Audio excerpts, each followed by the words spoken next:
Lust is destroying you quietly. You don't even see it, but it's taking your focus, your strength, your peace. Every time you give in, you lose a little more of yourself. But here's the truth. You can win this battle, and it starts right now.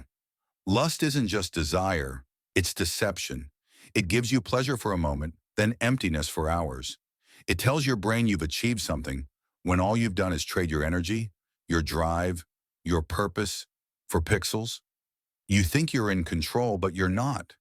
You're trapped in a loop of instant gratification.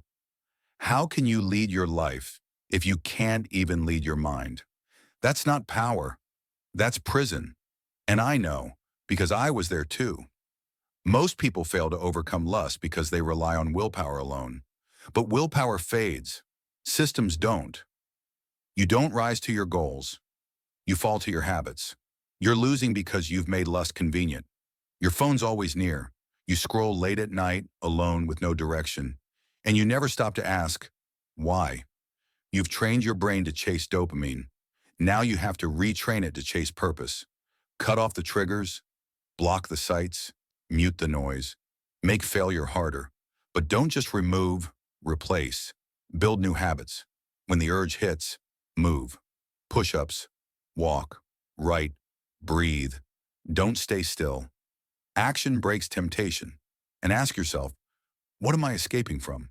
Because lust is often not about pleasure, it's about pain. Heal that pain, and the urges lose their power. Now imagine waking up clear, calm, in control. No guilt, no shame, just focus. That's what happens when you take your power back. Your energy returns.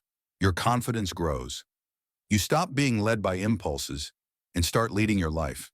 You're not weak. You're just undisciplined. Train your mind. Guard your energy. Defeat lust. Reclaim your strength. Because the real fight isn't with your body, it's with your mind. And the good news, you can win.